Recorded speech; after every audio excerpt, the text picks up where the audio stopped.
Hello class. हम जो अर्थशास्त्र में लेसन 17 देख रहे हैं, ठीक है, उसमें हमने अभी तक जिस चीज़ का अध्ययन किया उसमें बैंक के बारे में आपने देखा, मुद्रा के बारे में आपने देखा, ठीक है, मुद्रा के कार्य हमने पढ़े, मुद्रा के अंतर्गत हमने जो है मुद्रा की भूमिका को भी देखा, अर्थव्यवस्था में इसकी क्या भूमिका है, फिर मुद्रा का प्रतीक चिन्ह, मतलब एक हमने पोर्शन देखा पूरा मुद्रा के बारे में। और दूसरा पोर्शन वित्तीय संस्थाओं के बारे में, उसमें हमने बैंक के बारे में जानकारी ली थी, चेक क्या होता है, चेक से लाभ क्या है, ठीक है, और बैंक की क्या भूमिका होती है, बैंक के कार्य क्या है, उसमें फिर ऋण प्रदान करने वाले संस्थागत स्रोत और गैर संस्थागत। तो हम उसी में आगे बढ़ेंगे। गैर संस्थागत हमने दोनों का अंतर भी देखा था बच्चों। संस्थागत वाली पंजीकृत होती है, गैर संस्थागत जो होती है वो पंजीकृत नहीं होती है।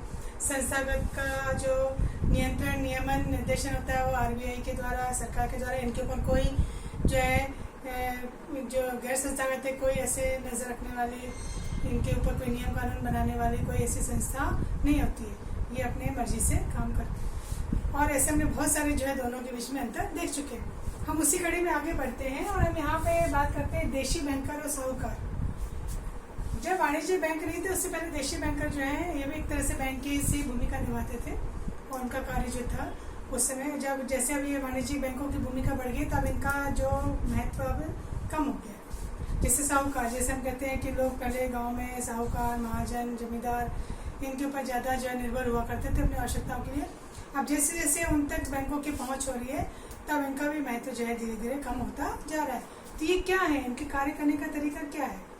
तो देशी बैंकर जो अभी मैंने बात की कि इनकी भूमिका उस समय जब वाणिज्य बैंक ज़्यादा नहीं हुआ करते थे उस समय ये कार्यरत थे।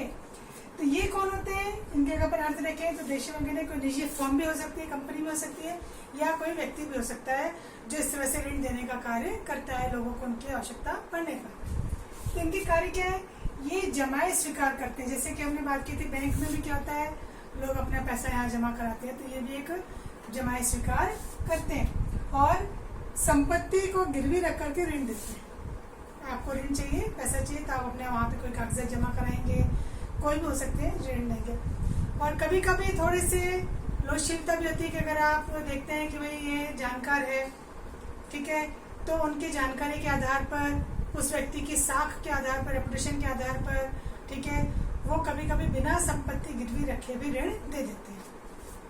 फिर कोषों का स्थानांतरण, पैसों का भी जो है लेन देन यहाँ पर जो है एक खाते से दूसरे खाते में होता है। इनका खुद का अपना व्यवसाय भी होता है। ये बैंकर का तो काम कर ही रहे हैं, सलाह देने का काम भी कर रहे हैं, बैंक का काम भी कर रहे हैं, खुद के अपना निजी व्यवसाय भी इनका हो सकता है, वो चलाते हैं।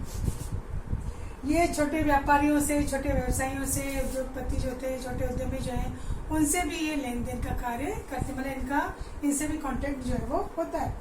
और निजी इनकी जानकारी है क्योंकि वो छोटे क्षेत्र में मान लीजिए है, काम कर रहे हैं, तो उनकी निजी जानकारी है, तो उसके आधार पर भी ऋण क्या करवा देते हैं, उपलब्धि करवा देते हैं। और इसके साथ साथ वो बैंकर तो नहीं, बैंकर के साथ साथ एक दोस्त मित्र के सहायता, मित्र के आधार पे, या एक गाइडर जो होते हैं, गाइडेंस देते हैं वाला गाइड जो होता है, सलाहकार की भूमिका भी ये निभाते हैं। और उसके आधार पर ये क्या करते हैं, लोगों को ऋण प्रदान करते हैं, ठीक है। अब इनमें अगर बने कि साहूकार की क्या भूमिका है, और कई बार इन दोनों में अंतर भी आ जाता है। तो यहाँ हमने जो पहले बात की थी कि ये निजी फर्म व्यक्ति होते हैं, तो ये भी एक व्यक्ति विशेष लोग होते हैं जो गांव में इस तरह से या कहीं के शहर में भी हम देखते हैं ये ऋण देने का कार्य करते हैं। देशी बैंकर जमाई स्वीकार करते हैं, ये जमाई स्वीकार नहीं करते, ये जमाई नहीं, अपने पास से पैसा जो है वो देते हैं। इसके बदले में क्या करते हैं, ये भी संपत्ति गिरवी रखवाते हैं। और अगर किसी से जान पहचान है या उसकी कोई समाज में अच्छी रेपुटेशन है या उसका साख का आधार है, तो उसके आधार पे कई बार बिना संपत्ति गिरवी रखे भी ये ऋण उपलब्ध करा देते हैं, व्यक्तिगत जानकारी के आधार पर। ये छोटे छोटे ऋण प्रदान करते हैं, पर इनकी ब्याज दर बहुत ज्यादा होती है। तो कहीं कहीं पे इनको शोषक भी कहा जाता है कि समाज का लोगों का ये शोषण भी करते हैं। संपत्ति गिरवी रख के ऋण तो देती है। अभी हमने जो बात की, साख के आधार पर कभी कभी बिना गिरवी रखे भी ऋण प्रदान कर देते हैं। और फिर हम वही जो लास्ट में आ जाते हैं कि जिस तरह से बैंकिंग सेवाओं का विस्तार हो रहा है, वित्तीय समावेशन हो रहा है, तो धीरे धीरे इन दोनों का महत्व क्या हो रहा है, अब कम हो रहा है।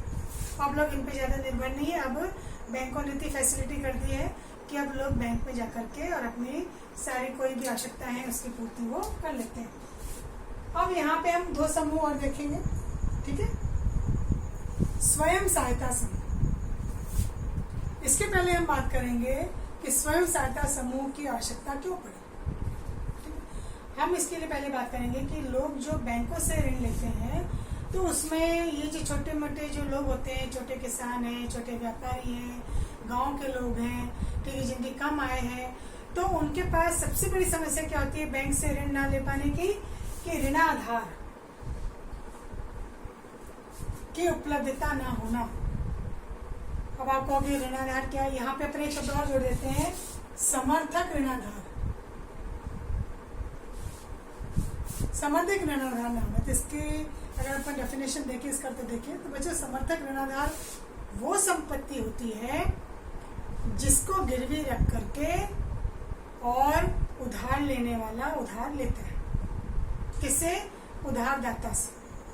जैसे आज किसी के पास कोई जमीन है या जमीन के कागजात हैं, अब उसको ऋण चाहिए, तो वो जो जमीन के कागजात है वो उसका क्या हो गया, एक सपोर्ट हो गया, समर्थक हो गया, ऋण का आधार हो गया, जिसको वो जमा करा करके और बैंक से क्या ले सकता है, ऋण ले सकता है। तो वो संपत्ति क्या हो गई इसकी, समर्थक ऋणाधार, मतलब ऋण को लेने के लिए एक बेस हो गया, क्योंकि बैंक आपको बिना किसी समर्थक ऋणाधार के ऋण तो नहीं देगा, क्योंकि वो आपसे पूछेगा, ठीक है, आप कैसे ऋण चुकाएंगे, उसके फिर ऋण चुकाने की किस्तें कैसे देंगे, तो आपकी इनकम क्या है, इनकम नहीं तो बैंक को अपनी रकम डूबने का खतरा होता है। तो इसके लिए वो क्या करते हैं, कोई ना कोई संपत्ति उसी के मूल्य के जैसे भी है, उनके जो भी नियम कानून है उसके अनुसार वो गिरवी करवा देते हैं। सबसे बड़ी कमी यही होती है ग्रामीण क्षेत्र में कि समर्थक ऋणाधार की अनुपलब्धता, मतलब उपलब्ध नहीं होती।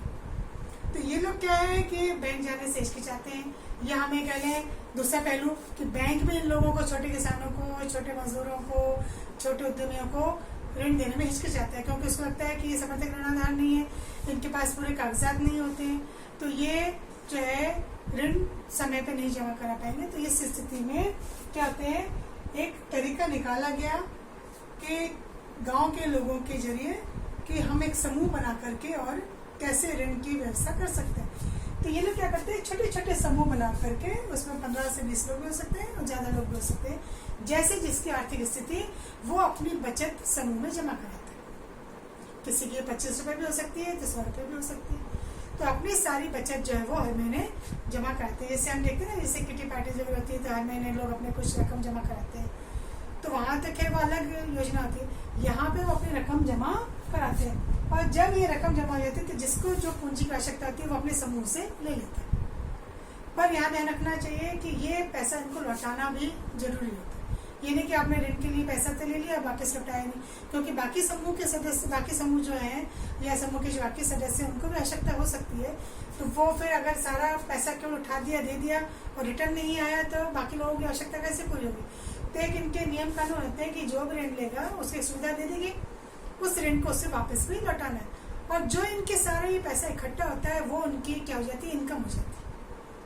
तो इस इनकम के आधार पे ये लोग क्या करते हैं, समूह के रूप में बैंक से बड़ा लोन भी ले लेते हैं। जैसे मिलजुल करके वो कोई गांव में वनोपज है या कोई भी वनों से मिलने वाली चीजों से कोई चीज बना रहे हैं, कोई अब एक सिंपल बात करें, कोई सिलाई कढ़ाई का काम महिलाएं कर रही हैं, कपड़े सिल रही हैं, या कोई वो शहद बना रही हैं, अचार मुरब्बा बना रही हैं, जैम जेली बना रही हैं, कोई भी ऐसा काम वो कर रही हैं, या खादी का अपन देखते हैं उसमें बहुत सारी चीजें बनाई जाती हैं। तो वो क्या होती है कि उस कच्चा माल तो चाहिए ना उनको उसके लिए, तो उसके लिए और ज्यादा पैसा चाहिए, तो वो अपनी ये जो शो होती है इनकम जो हर महीने बचत कर रहे हैं, उसके आधार पर बैंक से बड़ा लोन भी ले लेते हैं। और ये ऋण व्यक्तिगत नहीं मिलता है, बैंक व्यक्तिगत ऋण नहीं देता, समूह के नाम पर इनको ऋण दे देता है, और इसके लिए इनको अपनी इनकम भी बतानी पड़ती है। तो ऋण के संबंधी जो भी निर्णय जो ये अपने समूह से ले रहे हैं, ये निर्णय समूह के विशेष सदस्य जो है वो लेते हैं कि किसको ऋण देना है, किसको नहीं देना है, ऋण लौटाने की अवधि क्या होगी, उसकी प्रक्रिया क्या होगी, कैसे किस्त बनेगी, जो भी है ये सब निर्णय जो है गाँव के उस समूह के जो प्रमुख सदस्य होते हैं वो सारा निर्णय इसको करते हैं, और इनको उचित ब्याज पर एक लाभ भी होता है, इनको ऋण भी जो वो मिल जाता है। तो ये छोटे छोटे समूह। अब इससे लाभ क्या होता है कि एक तो यहाँ पे लोगों को आत्मनिर्भर होने की जो है एक स्थिति मिल जाती है कि वो अपने पैरों पे खड़े हो जाते हैं, अपना व्यवसाय बढ़ा सकते हैं, उनको एक मंच मिल जाता है जहाँ पे वो अपनी समस्याओं को साझा कर सकते हैं और एक दूसरे की समस्या को सुलझा सकते हैं और गांव में ही रह करके ही अपना रोजगार बढ़ा लेते हैं। तो इसमें खासतौर पे महिलाओं को आत्मनिर्भर होने का एक मौका मिलता है, वो संगठित हो जाती हैं और अपना जो परिवार है उसको घर बैठे चला भी देती हैं और साथ के साथ ये धन अर्जन भी इनका हो जाता है।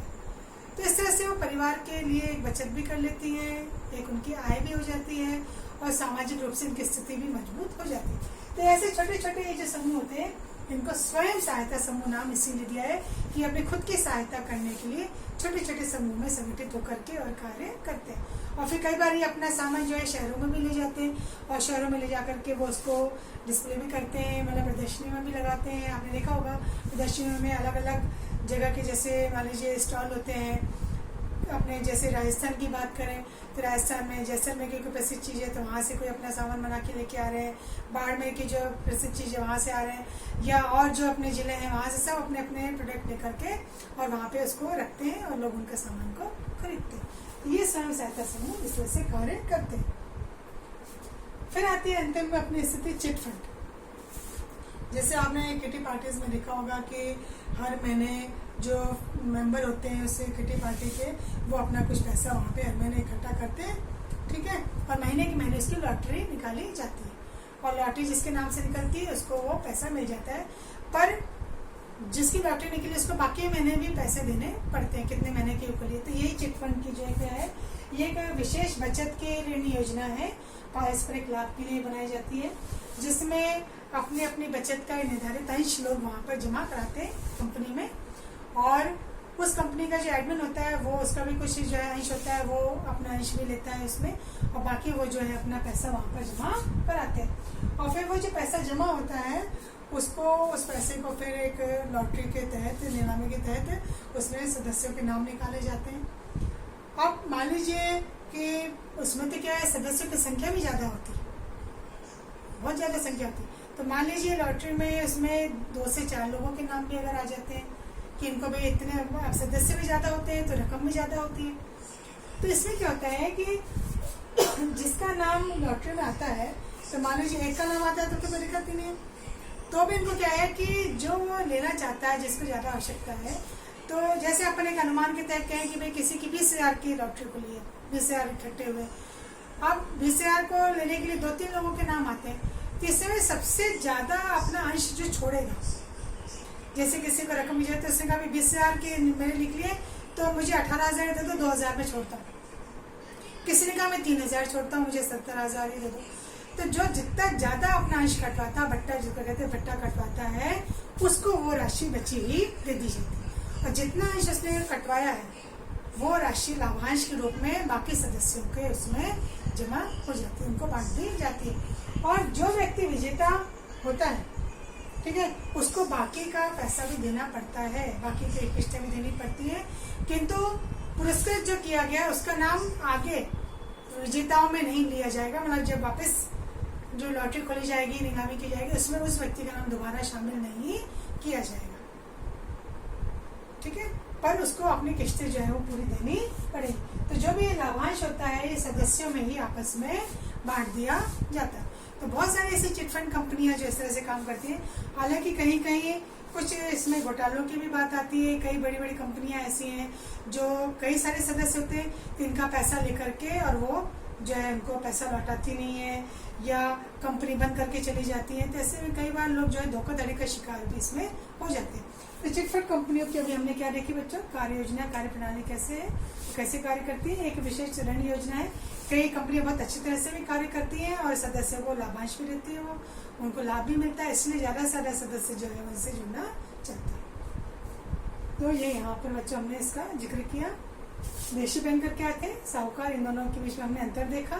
स्वयं सहायता समूह क्या है, उनकी कार्य प्रणाली क्या है, ठीक है, वो कार्य करने का उनका तरीका क्या है, और लास्ट में हमने देखा चिटफंड कंपनियां कैसे कार्य करती हैं और किस तरह से उनका बचत योजना का तरीका होता है, कैसे वो सदस्यों को जो है जोड़ती हैं, कैसे उनको लाभांश देती हैं, कैसे बट्टा काटना पड़ता है और कहीं कहीं कुछ समस्याएं भी इनमें हो सकती हैं। तो ये हमने आज इस पर चर्चा